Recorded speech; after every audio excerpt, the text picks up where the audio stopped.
Don Mazzella here again for Small Business Digest, and I'm really pleased today to have someone with us that a lot of people know about, uh, have seen in some way, and I'm going to butcher his name because I always get it right. Isaac Mizrahi. Mizrahi, am I pronouncing it correctly? Yes, Mizrahi. Yeah, Miss. Um, uh, you know, my audience is used to me butchering, but I didn't want to do it this time. And he's going to talk about a subject that many years ago, when I first started out in business, people said Hispanic market. Where was? Is there such a market? And today, what is it? 20% of the GNP. But anyway, um, he's here today to tell us, small business people, how to better market to this marketplace. So, without further ado, welcome to the show. Thank you, Don. Thank you for this opportunity. It's a pleasure to be here.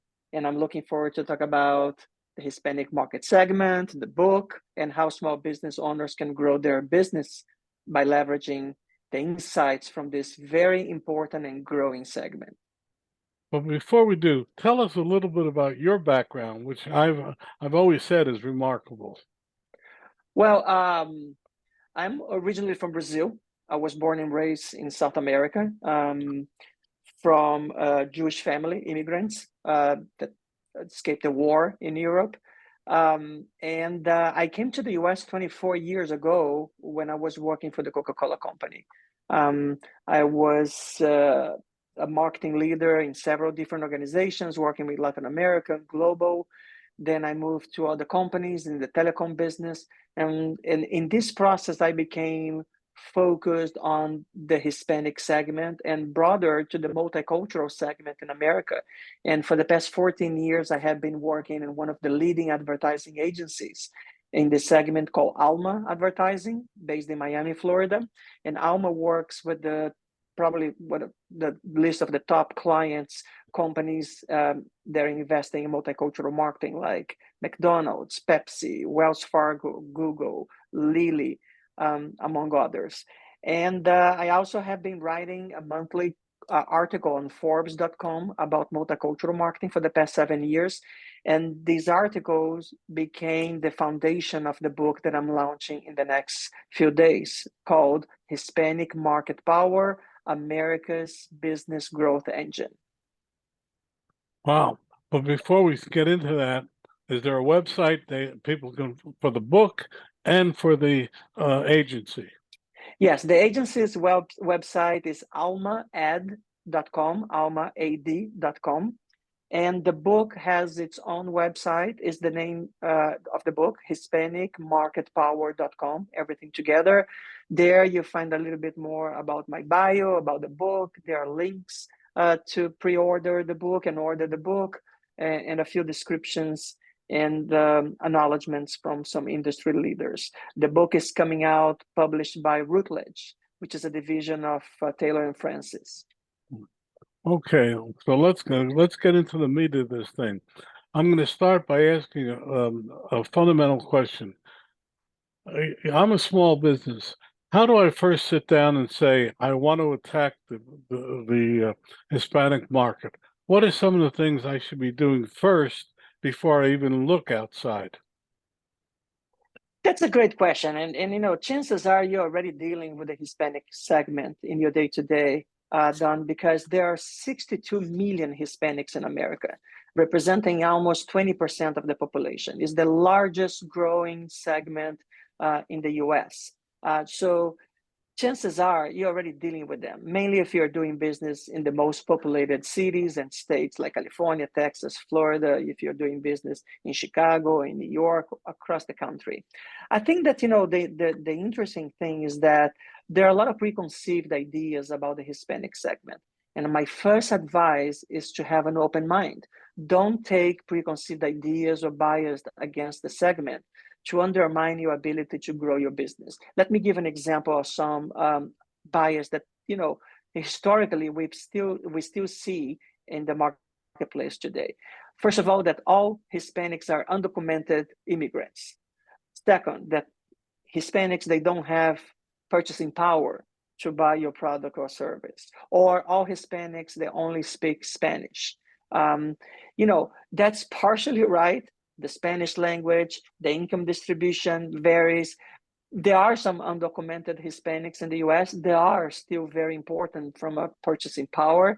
But the reality is that when you have a segment of 62 million in population, you have a little bit of everything. And I think that's the most important thing, is to consider this segment as a growth opportunity, and trying to understand a little bit about their culture, their preference, the way they shop, what are the preference from a service and for a product standpoint, and trying to customize, if you can, your business to this growing population segment in America. Hmm. But well, let's explore that a little further. Let us say that there, like every sector, there are basically the well-to-do, the middle class, and the poor, and you have to match your product or service to the whatever segment. But I guess the first question is, do you always need a bilingual staff? A bilingual staff would be highly preferred, because there are approximately 60 to 70% of the Hispanic population still communicates in Spanish. Not all of them in Spanish only. There's a significant percentage of the population that are fully bilingual, but a lot of them are more comfortable, mainly when they are doing a transaction, a commercial transaction, an acquisition, a purchase, to understand the rules of engagement, the contracts, the issues with warranty, and how the product or service they operate and the work. They may feel more comfortable to do that in Spanish. But having bilingual staff, mainly in key marketplaces, DMAs like California, Texas, Florida, can be a plus, because these are employees that actually can deal with a diverse segment of population, not only Hispanics. But it's not only the bilingual staff, Don. If you have brochure materials, websites, microsites, contracts, you may actually consider having them in both languages too. Yes, but if you do that, for my father was an immigrant, and learning English became a necessity by keeping Spanish people in their comfortable language. Are you not dividing the country in a way? And this to me is my major objection to it, because my father had to learn English. Why should they not learn English?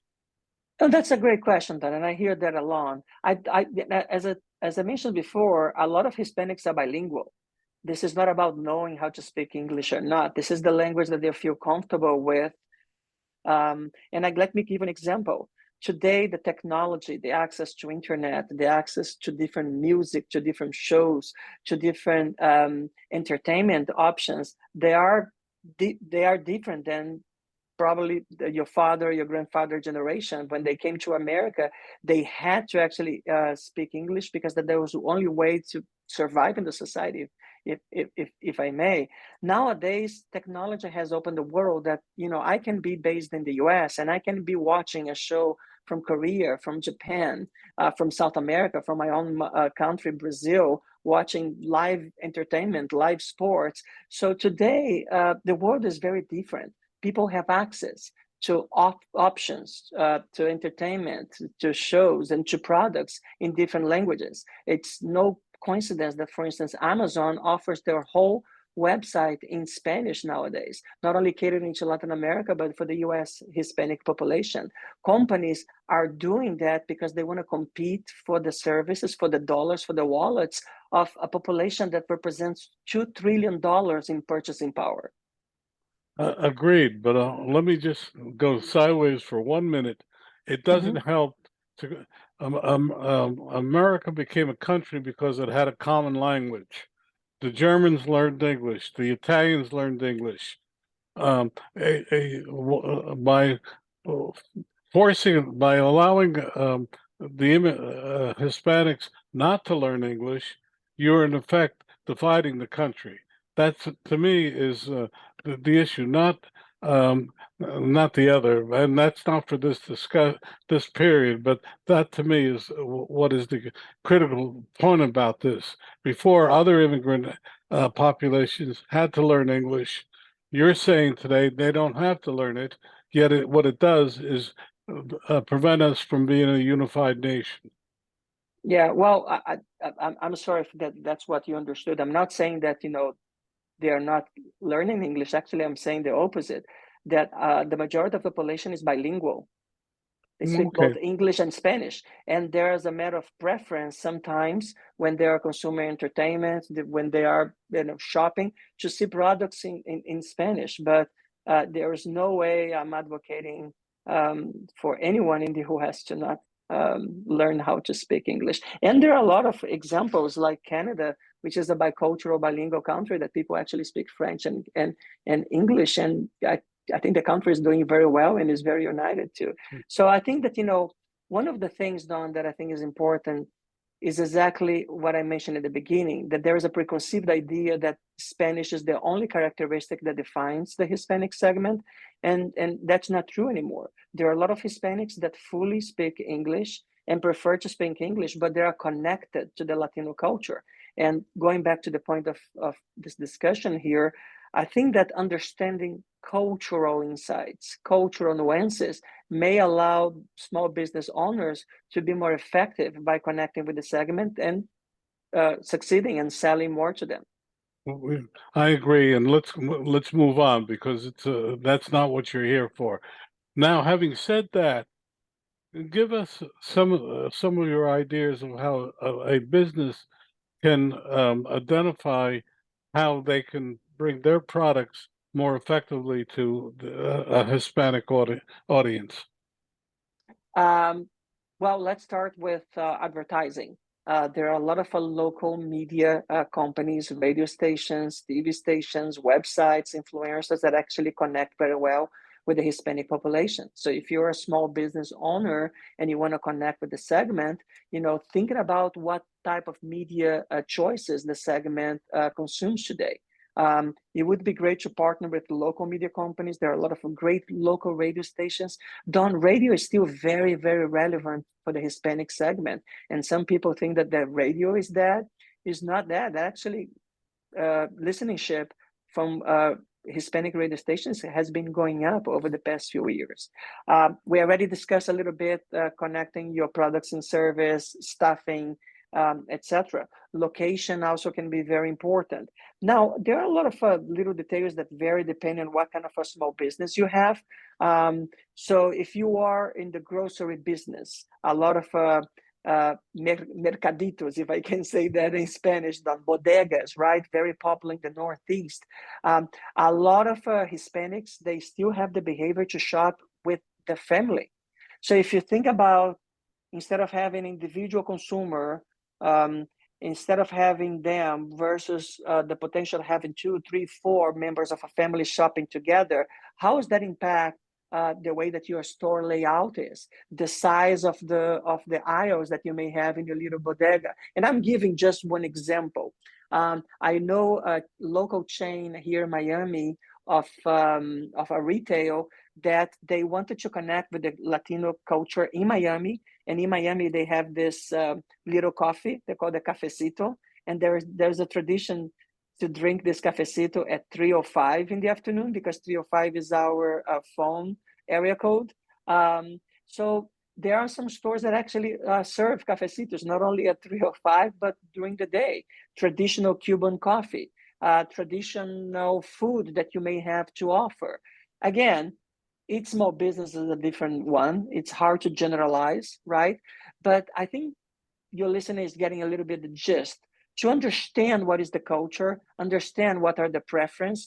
Again, not only language, but maybe food, maybe drink, advertising, entertainment, what type of music they like. Small business also are big sponsors of community grassroots, little leagues of sports, events, concerts, trying to understand what is the complexity of the life of a small of the Hispanic community, where the small business owner does business, and trying to connect in a relevant meaningful, and authentic way. Authenticity is a very important word that we suggest to all our clients. Having an authentic voice, don't pretend that you are a Hispanic small business if you're not, but show your appreciation, show that you're interested to be part of the community and service and cater to the needs of the community that you're doing business with.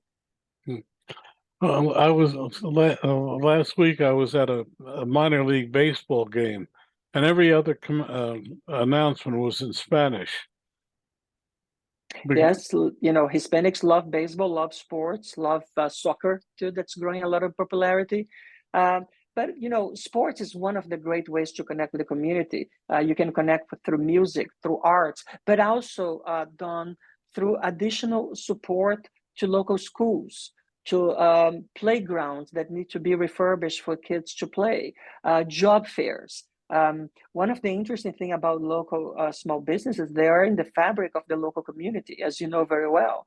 So offering jobs, apprenticeships, internships, entry-level jobs to the local population can be perceived as a way to grow the local community and be a supporter of the local community. And these are things that all small business owners could have in their mind, understanding that the unemployment rate for minorities in the US is still a little bit higher than the average unemployment rate for the total population. So small steps to show that you are part of the community, that you support the community to strive. Well, let me turn the question around for 1 minute. How can you get Hispanic entrepreneurs to come to you to sell their products to you? That's a great question, Don, because in my book, I have an article that I've written that shows that there are approximately 1.2 million small businesses in America. They are owned by diverse segments. The most popular diverse segments, the Hispanic, the African American, the Asian American. That represents approximately 20% of small business in America, and it's growing double digit. So minorities, and specifically Hispanics, they dream to own their own business. We had access to a survey that asked this question: would you like to own your own business one day? And approximately 48% of Hispanics answered yes. Yes. And you ask, is this a big number, a small number compared to non-Hispanics? The non-Hispanic number was 27% versus 48%. So the question is, if they have this almost in their DNA, this idea to have their own business, to be their own boss, to create wealth for their family, for the next generations, what are the barriers? And there are several barriers, Don, that I believe that if we as a country, we want to incentivize more minorities to own small business, we have to pay attention to them. Access to credit is one of them. A lot of Hispanics, they don't have access to credit. They're still financed their small business through family, friends, and credit card, which put them in a very vulnerable situation from kicking off a business, as you know very well. A lot of Hispanic small business owners, they don't understand how federal, state, and local governments can support, or even nonprofit organizations can support their growth. There are loans from SBA. There are minority certifications that can be taken and can help their business to strive. A lot of small business owners, they're not aware of these loans and certifications that can help push their business. There's a research from Stanford College that shows that only 12% of Hispanic small business owners attended college. So they have some difficulties to develop their business plan. So think about the opportunity to have some kind of a mentorship or coaching that established small business owners and leaders, maybe like you, can coach diverse small business owners or people that want to open their business from diverse background. Those are the things that could actually accelerate the success rate of small business owners coming from the Hispanic background and, benefit the whole country as a whole. I couldn't agree with you more. I couldn't have, but before we go further, your website for your book? www.hispanicmarketpower.com. Well, let me ask you this question. I know on my own show, I get very few Hispanics. wanting to appear like you do. Um, it seems it's been growing, but it's still less. But I got to ask the question: what if Hispanics represent 20% of the population and blacks only 12%? Why does most of uh, the press talk about blacks rather than Hispanics? Well, that's an interesting question, Don. And to be very honest with you, I don't think that the press only talks about blacks. I think that, the Hispanic boom is more recent. I have to tell you, it's something that happened in mostly in the 80s, 90s, and 2000s. Um, there are a lot of people that consider an umbrella concept like diverse segments, multicultural segments. But the reality is that I don't think there is a competition between Hispanics and blacks. I think that taking a step back and going back to the last question that we were discussing, the whole country benefit when everybody goes together in the same direction. And going in the context, if we can help diverse segments to be more successful at opening and keeping and growing their small business, not only the Hispanic segment or the African American segment will benefit, the whole country will benefit. I think that the interesting thing and what I'll try to bring attention to is that each segment brings their own barriers, so there is no one solution for everybody's problem. And so if you stop to think about how can I incentivize small business owners from a Hispanic background, let's hope that we can discuss the topics that I just mentioned a few minutes ago. And these topics may not be the same barriers for non-Hispanic small business owners. So the idea that one size fits all really goes against the opportunity to understand a specific segment and cater solutions for that specific segment. Couldn't agree with you more.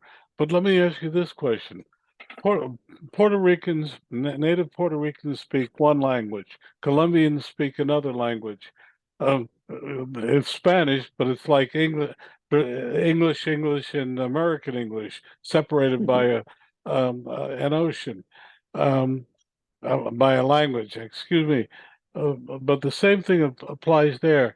How do you decide which Spanish you should be um, delivering? That's a question that I hear a lot. Well, first of all, Don, is the same Spanish, right? What varies a little bit is the accent. It can vary, and some words. Somebody told me that there are more 10 different words for the word, the variations for the word beans, right? So there are some little differences, but culturally, uh, all Hispanics are connected with foundational cultural aspects that unite us more than divide us. And as I said, there are some words that are different here and there. There are some accents that can be a little bit different. Going to your question, when we do advertising on a national basis, we need to consider an accent that can be more neutral. We can consider words that are not very niche, very specific, so everybody understands. Those are characteristics of standard best in class choices that we make in order to make sure that all Hispanics in the US, all the 62 million Hispanics, they understand the messages that we are doing on behalf of our clients. But the differences are not that big. Mhm. Okay. Well, another question: when you're training your staff, it oftentimes Spanish Hispanics have almost a softness to be nice to people, in my view. How do you train them, people, your staff, to be as friendly as you expect your customers to be? I don't think this is a softness to be nice to people. I think this is a great thing. It's hard to generalize, Don. There are different type of people in all segments, so it's really hard to do a generalization. I think that I heard that before, that Hispanics tend to be friendly, and I think this is a great thing, but that doesn't mean that other segments are not friendly. Going back to your question, I think that every small business owner needs to make sure that he or she train their staff according to the best expectations And I think every customer needs to be treated well, and every type of employee, regardless of background, needs to know how to treat customers well. So I don't think there's an ethnicity angle on that. Okay. Well, unfortunately, we're coming towards the end. First, one more time, your website, and then what would you like to leave our audience with? Thank you, Don, for this opportunity. The website is www.hispanicmarketpower.com. The book is Hispanic Market Power, Do you America's have a Business copy Growth of it? Engine. Do you have a copy? I do have a copy of the book. Let me get here. The book is officially in pre-launch right now, so it's coming next week. So I don't know if you can see. It's the same background of Yes. yeah. So and I think the last message is to understand that America demographics are changing, and these changes has nothing to do with politics, right, left, Democrats, Republican. This is a great change that's happening. It's there are more diversity and there are opportunities. This book is about business. This is not about social justice or politics. This is about how to help business to grow in America today and for years to come, understanding the consequences of the demographic changes that we've been experiencing. Trying to understand how culture can be used to connect with consumers, with prospects, and drive business. That's the reason I wrote this book, and I hope that business, no matter what size, small business, micro business, large business, they can all benefit and be more prosperous by understanding and catering to this diverse segment. Well, we've certainly benefited from having you with us today. Thank you so much. It's Thank been you. a real pleasure and a real Thank you. education for me. Thank you. I hope you like the book.